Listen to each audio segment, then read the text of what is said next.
नमस्कार दोस्तों, आप सभी का स्वागत है। और कल दिल्ली चुनाव के परिणाम आ गए और बीजेपी ने ज़बरदस्त जीत दर्ज करी, प्रचंड जीत दर्ज करी और पूर्ण बहुमत की सरकार बना ली।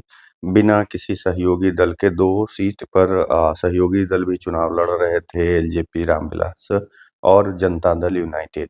लेकिन दोनों की हार हुई उन दोनों सीट पर। उसके बावजूद 48 सीटों पे भारतीय जनता पार्टी ने जीत दर्ज करी और वहीं पे आम आदमी पार्टी 22 सीटों पे दर्ज करी। और कांग्रेस जो है लगातार शून्य का जो है वो अपना रिकॉर्ड मेंटेन कर रहा है जननायक के नेतृत्व में, जननायक की पदयात्रा के बावजूद। और जितने भी लोग कह रहे हैं कि उनकी राजनीति एक अलग राजनीति है, बिल्कुल अलग राजनीति है, लेकिन जो कह रहे हैं कि कांग्रेस मजबूत हो रही है, वो बिल्कुल मजबूत हो रही है। एकदम फेविकॉल सा जो है वो मजबूती प्रदान कर रखे हैं कि शून्य पे शून्य पे ही अटके हुए हैं दिल्ली में पिछले कई चुनाव से।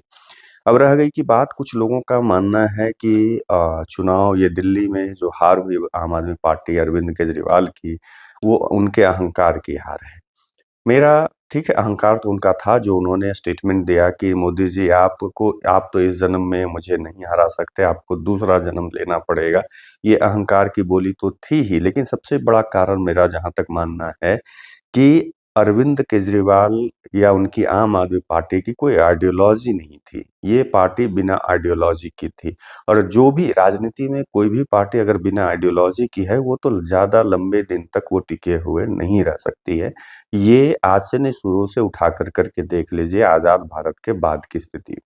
जिस भी पार्टी की आइडियोलॉजी नहीं है, वो कुछ दिनों तक क्षणिक उनको कुछ लाभ ज़रूर दिखेगा, लेकिन उसके बाद वो कहीं न कहीं इसी प्रकार से वो समाप्त भी होते चले जाएँगे।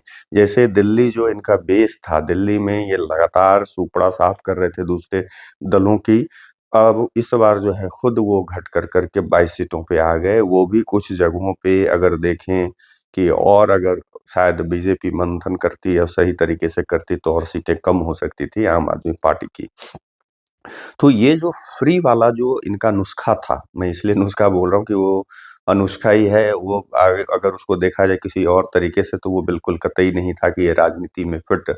मोदी जी ने रेवड़ी बाँटने की अलग बात है कि वो खुद भी रेवड़ी बाँटना शुरू कर दिया है, उन्होंने भी बाँट रहे और सारी पार्टियाँ बाँट रही हैं, ना कि सिर्फ़ आम आदमी पार्टी या बीजेपी बाँट रही है। लेकिन अगर ये देखें शुरुआत जिस तरीके से बेतहाशा एक तरफ स्टेट बहुत कर्ज में गए चली गई, दिल्ली स्टेट जो है, अभी पंजाब में उनकी सरकार, वहाँ भी वो लगातार कर्ज उठा रहे हैं, लगातार इतना ज़्यादा कर्ज उठा रहे हैं वर्ल्ड बैंक से या आप कहें केंद्र सरकार से, और उसके बाद दोष मढ़ रहे हैं केंद्र सरकार के ऊपर कि इतने कर्ज है देश पे।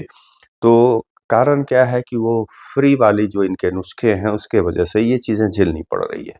अब अगर बिजली मुफ्त कर रहे थे, पानी मुफ्त कर रहे थे और चीज़ें मुफ्त कर रहे थे, कितना दिन तक मुफ्त करेंगे आप? इसके वजह से क्या हो रहा था कि ये सही से उनको अपने जो उनके कर्मचारी थे उनको सैलरी नहीं मिल पा रही थी और चीज़ें सही से नहीं हो पा रही थी, विकास के कार्य सही से नहीं, क्योंकि ये तो मुफ्त रेवड़ी बाँट रहे थे, रेवड़ी भी नहीं क्योंकि ये मोदी जी की है। मैं कह रहा हूँ ये जो नुस्खा जो इन्होंने फ्री वाला अपनाया था उसके वजह से ये नुकसान इनको पूरे दे दिल्ली की जनता को उठाना पड़ रहा था, अभी पंजाब की जनता को भी उठाना पड़ रहा है। तो ये हार की इनकी सबसे बड़ी कारण बनी, मेरा मानना है। क्योंकि दिल्ली की जनता या कोई भी जनता है, एक समय आने के बाद सभी को एहसास होता है, रियलाइज़ होता है कि भई ये मुफ्त का लेकर कर के जब हम सक्षम हैं देने में, तो ये मुफ्त कुछ दिनों तक लेकर कर के हम अपना ही नुकसान कर रहे हैं। उसमें भी इनका क्राइटेरिया था, जहाँ तक मुझे पता चला, कि कुछ लोगों के अगर मान के चलें कि किसी एक मोहल्ले की आबादी 50,000 10,000 जो भी एक मान लीजिए, अनुमानित मैं बोल रहा हूँ एक एग्ज़ाम्पल के तौर पे कि 50,000 है, उसमें से इनके जो लोग थे, उन्हीं के बिजली जो हैं बिल माफ़ कर हो रहे थे, बाकी लोगों के नहीं हो रहे थे। इवन कि अगर जो दूसरे का कोई कार्यकर्ता दूसरे दल के हैं या दूसरे दल के समर्थक हैं या उनके वोटर्स हैं, उनको वो सुविधा नहीं मिल रही थी। एक तरफ कह रहे थे मोहल्ला क्लिनिक, लेकिन जगह-जगह पे मोहल्ला क्लिनिक में जाकर के देखने को जो तस्वीरें सामने आ रही थी, जो वीडियो फुटेज आ रहे थे, या अगर इस बीच में आप कभी गए होंगे कुछ इलाकों को जो पॉश इलाका है उसको छोड़ कर के अगर आप सुदूर इलाके में गए होंगे, तो मोहल्ला क्लिनिक के अस्पताल में सिर्फ़ जानवर बंधे दिखते थे। सफाई का स्थिति क्या है, यमुना की स्थिति, ये बार-बार कसम खाते थे कि भाई अगर मुझे नहीं इस बार मैं नहीं साफ़ कर पाया तो 15 में वोट नहीं देना, अगर मैं इस बार साफ़ नहीं कर पाया तो मतलब अगले साल वो अगली बार वोट नहीं देना। इस बार भी उन्होंने कहा था कि अगर इस बार नहीं करूँगा तो अगली बार वोट नहीं देना, लेकिन दिल्ली की जनता ने कहा नहीं, मुझे अगली बार का आश्वासन अब आपसे नहीं चाहिए। तो वही चीज़ हुआ। अब एक और बात सामने आ रही है कि जितने बड़े इनके नेता थे कातीसी को छोड़ दें, लेकिन वो बहुत खुश हो रही थी, बहुत डांस कर रही थी। अब उनकी खुशी अरविंद केजरीवाल की हार की वजह से थी या उनके अपोजिशन लीडर जो बनने की उनके जो है उसकी खुशी थी, क्या थी वो तो उन्हें ही पता होना चाहिए कि जिस तरीके से वो डांस कर रहे थे, जिस तरीके से वो नाच रही थी, मुझे वो समझ में नहीं आया। ये आम आदमी पार्टी के लोग ही जाने या आतिशी ही जाने। लेकिन जो परिणाम कल आए थे उनका वो नाच-गाना नहीं बनता था। आपके बड़े-बड़े नेता चाहे वो अरविंद केजरीवाल की बात कर लें, मनीष सिसोदिया की बात कर लें, सत्येंद्र जैन की बात कर लें, सोमनाथ भारती की बात कर लें, सौरभ भारद्वाज की बात कर लें, ये सारे लोग चुनाव हार गए। इसके बावजूद उनका वो डांस समझ से परे था। अब इसके इससे भी समझा जा सकता है कि जितने भी आम आदमी पार्टी के बड़े लीडर 1-2 को छोड़ दें, जैसे गोपाल राय को छोड़ दें, अतीशी को छोड़ दें, बाकी सारे के सारे हार गए। क्यों हार गए? इससे समझा जाता है ना कि इनका कोई आइडियोलॉजी जो नहीं है, एक ही इनका है कि किसी तरीके से जनता को बरगलाओ, फ्री का नुस्खा दो, उसके बाद क्या है कि सिर्फ़ देश के सेना पर सवाल खड़े करो, देश के एकजुटता पे सवाल खड़ा करो, उसके बाद देश को तोड़ने की कोशिश करो, माने अनाप-शनाप बयान दो। इसके चलते इनके साथ जो अन्ना आंदोलन में जो भी लोग थे, उनको भी एक-एक कर के ये साइड करते चले गए, क्योंकि इनकी महत्वाकांक्षा अरविंद केजरीवाल की इतनी बड़ी थी कि उस महत्वाकांक्षा के आड़े हाथों लग रहा था इनको जो भी आ रहा है।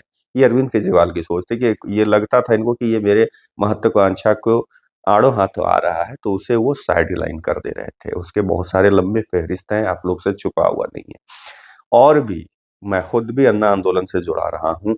हम लोगों ने तो 2011 में ही अगस्त क्रांति के नाम से जो अगस्त में हुई थी, उस समय जो धरना प्रदर्शन, उस समय हम लोगों ने बढ़-चढ़ कर के हिस्सा लिया था। उसके पहले बिहार में जब ये माने आंदोलन आया था, हम लोगों ने अपने पैसे खुद लगाए थे और लोगों से चंदा कर के हम लोगों ने यहाँ पे इस आंदोलन को खड़ा किया था। लेकिन बाद में इनके ऐसे-वैसे लोगों को इन लोगों ने साथ करना शुरू किया, जो कि जिस चीज़ का ये विरोध कर रहे थे कि गलत तरीके से पैसे नहीं लेना है, ये वो। मैं उसमें डिटेल भी नहीं जाना चाहता क्योंकि ये लंबा हो जाएगा। तो ये उस तरह से पहले ही समझ में आ गया था कि आगे चल कर के ये अपनी महत्वाकांक्षा के चलते हर किसी की बलि चढ़ाएँगे। यहाँ तक कि आप लोगों ने देखा होगा कि अपने बच्चों की कसमें खाएँ, वो भी झूठी कसमें खा ली, उस कसम को भी तोड़ दिया। हर बार ये जब अपने बच्चे को नहीं बख्शे, जब ये अपने परिवार को नहीं बख्शे, माँ-बाप को नहीं बख्शे, तो ये दिल्ली की जनता को क्या बख्शेंगे। खैर, अब आ रहा है कि अगर कांग्रेस भी के लोग कह रहे हैं और भी लोग कह रहे हैं कि अगर कांग्रेस और आम आदमी पार्टी दोनों मिलकर करके चुनाव लड़ती तो रिजल्ट कुछ और होता, ये मानना है विपक्षी दलों का। लुटियंस मीडिया जो इनके अब जो थे, अब वो यूट्यूबर्स हो चुके हैं, उनका मानना है कि अगर ये दोनों पार्टियाँ एक साथ गठबंधन करके लड़तीं, तो बीजेपी हारती। जबकि अगर आंकड़े उठा करके हाँ, अगर एक मोटा-मोटी वोट परसेंटेज देखेंगे तो लगेगा कि हाँ, बीजेपी वहाँ पे पिछड़ती। लेकिन अगर अंतर आप जाकर करके देखेंगे, वोट का जो अंतर है, जो दोनों के बीच में या तीनों पार्टीज़ ने जो भी वोट लाए हैं, उस आधार पे ये कतई नहीं कहा जा सकता है कि अगर ये दोनों भी मिल लड़ते, 2-4 सीट और ज़्यादा आम आदमी पार्टी अगर कांग्रेस लड़ती तो वो जो है इंडी गठबंधन की वो सीटें बढ़ जाती, 2-4 सीटें, ज़्यादा से ज़्यादा 5 सीटें, तो 22-5 27 सीटें हो जाती। बीजेपी 48 से घट कर के 5 माइनस कर दें तो कितने आ जाती? 43 सीटों पे। 36 चाहिए बहुमत के लिए, फिर भी सरकार बीजेपी की पूर्ण बहुमत की बनती। तो ये कहना कि ये दोनों मिलकर लड़ते तो चुनाव परिणाम कुछ और होते, ये गलत है। कुछ हैं वैसे भी लोग जो अपना एक अलग तरह का कह रहे हैं कि हाँ, कांग्रेस की वजह से वो हार हुई, ऐसा नहीं। लेकिन अगर हम वोट प्रतिशत की बात कर लें तो भाजपा को जो वोट प्रतिशत मिला है वो है 45.56% और आम आदमी पार्टी को 43.57%, कांग्रेस को 6.34%।